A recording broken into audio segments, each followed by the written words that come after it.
get this type of system, what they don't realize is that it's really important to put the cartridges all down in one place and make sure all the chips, since they're interconnected, make sure the chips are making proper contact to the printer. If it doesn't make proper contact, they're going to get an error message that indicates that either 1, cartridges cannot be recognized, or 2, cartridges are incompatible with this printer. I'm working on an Artisan 50 right now, and this yellow light right here indicates that particular message. So it shows that the cartridges aren't properly installed correctly. So I'm going to press this ink button, and the cartridge carriage is going to move in the proper place, so I can go ahead and remove it. Depending on whichever printer model you're using, you just follow your owner's manual to remove your cartridges. See, as I press each one, it's moving to every single color to indicate that I can't recognize any of those colors. Now I could actually remove the cartridges. So I'm going to go ahead and remove the cartridges. As so. And once again, since the chip, it's all one big piece, as so, it has to be set down as one big piece. And these little plastic arms right here act as a mechanism to help lock these cartridges into place. So I'm going to go ahead and reinstall these. First off, I know these chips are clean, but just in case, it's good to get a napkin and rubbing alcohol and wipe the face of these chips and focus on the gold contacts.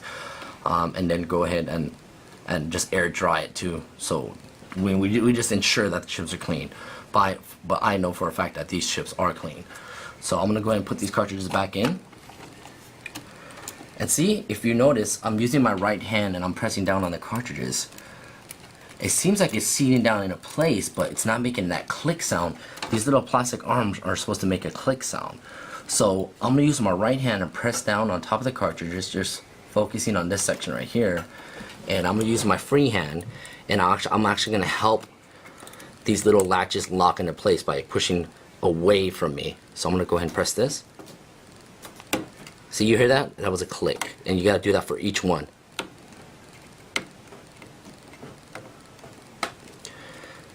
See?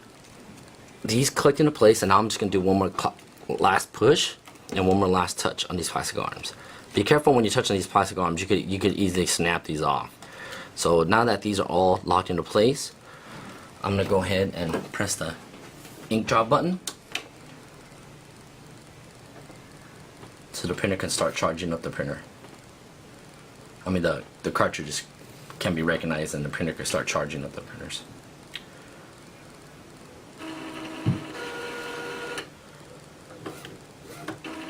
As the printer is charging up the cartridges, another thing to keep in mind is make sure that your ink tank reservoirs are sitting on the same surface as your printer.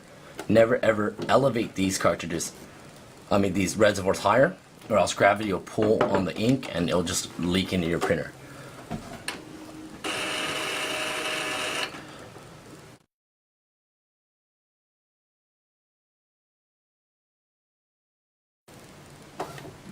As the cartridges are charging, a thing that I want to explain is how the reset button works. On Epson printers, there's an internal page counter which helps determine what how much ink you have in your cartridges. So if you were to go to the store and you were to purchase original cartridges, there's a page limit, like 500 pages, for example. So as the more black pages you print, the ink levels are going to go down to 0% according to your ink status monitor. If you want to see your ink status monitor, I'll show you how to do that on your computer. You click on the start button, you go to your control panel. Actually, on mine I have devices and printers, so I'll just go straight there. But normally you can locate your printers from your control panel. And right here I'll see my Artisan 50, which is the one I have. I'll right click it.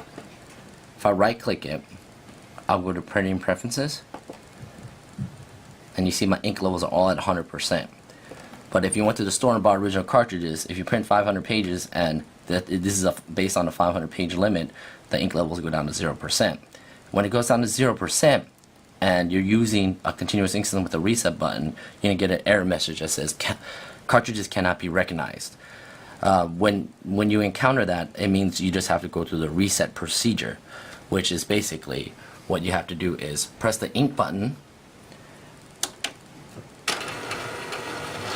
and then there your cartridge carriage is going to move into the park position, like so. What you're going to go ahead and do is pinch this reset button and hold it for 5 seconds. Be sure to support it from the back because this chipset is flimsy, so you don't want to snap this off. So you support it from the back and pinch it for 5 seconds. 1, 2, 3, 4, 5, and let go. This actually replicates you removing the cartridges and putting it back down. So after you do that, you press the ink button one more time, and it's going to go ahead and recognize as that. It's going to go ahead and reset that black ink level. However, please understand that you could only reset the ink levels when once each individual color reaches 0%. You can't arbitrarily reset the ink levels whenever you want. So if yellow is at 50% and you say, hey, let's go ahead and go through the reset procedure and reset yellow back to 100%, you can't do that. You have to wait till the printer actually goes down to 0%.